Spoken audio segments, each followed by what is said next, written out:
Assalamu alaikum wa rahmatullahi wa barakatuh. Click to subscribe Believing Beings and press the bell icon to get notified about new videos. Thank you. Ramadan Mubarak, Dr. Naik, I consider this my great Ramadan gift, the opportunity of seeing you in flesh and blood after 15 years of watching so many of your shows on YouTube. It's a real honor, sir, and I wish you a great stay in Muscat and a very successful and enjoyable stay and success in your mission here. Sir, I have a small clarification I need from you. What's your good name, brother? My name is Pradeep. My name is Pradeep. I'm a marketing professional working in Oman, in Muscat. Yeah. MashaAllah. So my question is, I just want a clarification. This is something that's been percolating in my mind. I've heard you say that Islam is about submitting to His will. God's will, yes. Yes. So in that context, this whole concept of offering dua, prayer, supplication to God, asking Him for something, whether it's blessings or good health or whatever, isn't that strictly speaking against the concept of submitting to His will? Because if you have submitted to His will, then He decides and you accept whatever and keep going.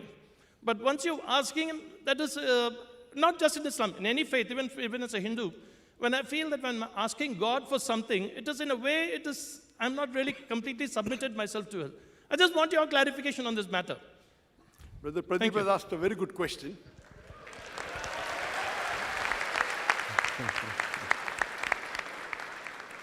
Thank you, sir. And Brother Pradeep is one of my proof that I said in my lecture that most of the non-Muslims hear my talk, they love me. I'd like to thank you, Brother Pradeep. Thank you so much. He's been watching me for 15 years and he's happy to see me live. And he asked a question that Islam means submitting your will. And a Muslim is a person who submits his will to Allah subhanahu wa ta'ala. So his question is that when we ask dua from Allah subhanahu wa ta'ala, so isn't it contradictory that we are going against his will? And the answer is no, brother. Submitting the will means Allah has given you certain guidelines, few do's and don'ts. Everything else is optional. You know, people think, oh, Islam is very strict, thousands of do's and thousands of don'ts. No. Only few do's and few don'ts. Fard is, you should believe in Tawheed, you should offer Salah, you should give Zakat, fast in the month of Ramadan, you have to do Hajj. Amongst the major do's and don'ts, there is a book called as Kabair, written by Imam al-Dhahabi, the 70 major sins, which includes even the major fara'is. So these 70 are the major do's and don'ts. Then there are minor do's and don'ts. Major do's means the major fara'is, offering salah, giving zakat, doing hajj. And the major haram is not to take interest, you should not gamble, you should not have alcohol, you should not bribe. So these are the major do's and don'ts. And the remaining is optional. You can become a doctor, you can become an engineer, you can become a dai, you can become a lawyer, you can become an engineer. If I do the dua to Allah, make me a dai, am I going against Allah's will? No. Yes, if I say, oh Allah, make me a robber, then there's a problem. Because Allah says you should not rob. So if your dua is going against the guidelines of the Qur'an, then I agree with you, you are going against the commandment of Allah subhanahu wa ta'ala. So you cannot do a dua for doing something haram. You cannot do dua that I want to become an alcoholic. You cannot do a dua that I want to become a zani, I want to become adulteress. You can do dua, doctor, engineer, lawyer, all are mubah. So your dua, if it's against the don'ts, then it is wrong. If your dua are not to do with this fard, I want to do dua that I don't want to offer salah, it's not accepted. So do you understand, brother? So if you do certain dua, very few dua, it will go against the will of Allah. And I don't know of any Muslim who does such dua. Maybe few here or there, if they're not in the right state of mind. But the other things which are mubah, you say, okay, I want to be rich, no problem. You can do dua which may not be very good, but you can do anything which is mubah. For example, you want to get a job in a good company, you can do dua to Allah.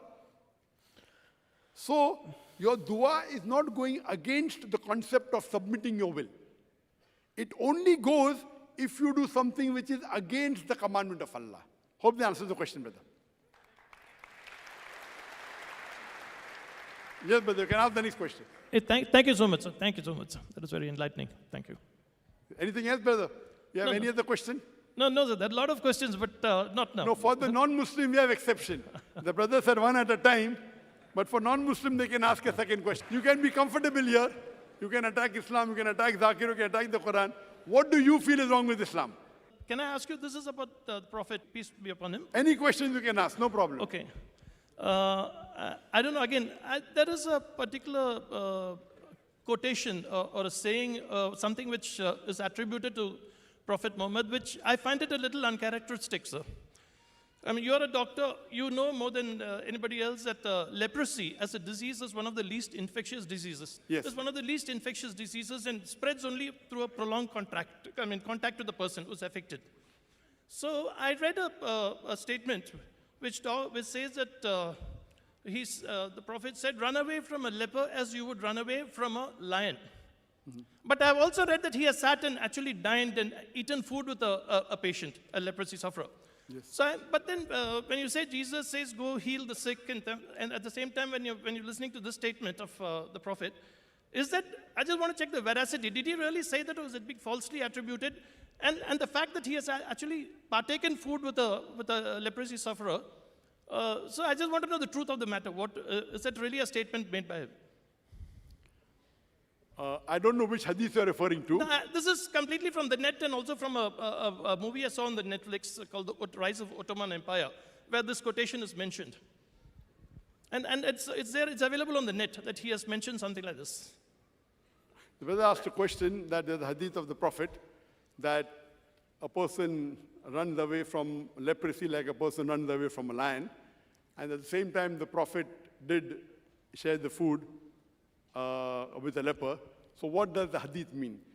What you have to understand... No, not that, sir. I just want to know whether the Prophet really said that, because somebody who can sit and have a saying, I mean, I'm sure because it's that sentence that run away from him, like you run away from a lion, is a little uncharacteristic or somewhat lacking in sensitivity, which I doubt whether he would have said it really. Or is it being falsely put on the net that something like this is... The brother asked a question that is this hadith authentic hadith? Because there are many hadith authentic and there are zaif.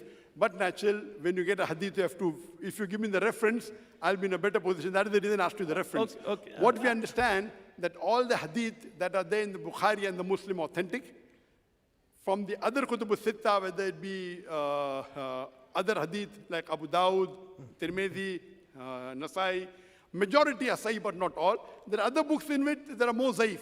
So that's the reason when you get a hadith, you have to first analyze whether the hadith is sahih or not. Okay. As far as this hadith is concerned, I have not checked up with the sources whether it's a sahih or not. Okay. That's the reason I asked you the reference. Okay. If you are going to reference it, it would be easy for me I'm sorry, I don't have the reference there, but I've just read this quote that's available on the net. And actually, I saw this quote in this Netflix series called Rise of Ottoman Empire. There is this particular quote where he talks about that Ottoman Empire talks about what the Prophet said. And then that got me wondering, is that really there? So when I just went to the net and I found that it is there on the internet. But again, internet may not be always correct. There's so much of rubbish coming on that. So. If it's a sahih hadith, we have to agree with it. If it's not authentic, then there are many hadiths which are zaif also. Okay. Thank you. Brother, do you believe that there's one God? I'm still trying to figure out anything that helps me, I'll believe, sir. If one God, I don't know. My concept of God is evolving. I believe God could be truth, like generation, organization, destruction, God, God. So I don't know. I'm still trying to find out, sir. And that's the reason do you believe in one God or do you believe multiple gods? No, I believe that God could be one, deities could be many. I don't know whether I believe in God or I know there's God, or I'm trying to figure out. I'm just trying to figure out. My request to you would be, brother, that you do read the Quran. Maybe you have read it.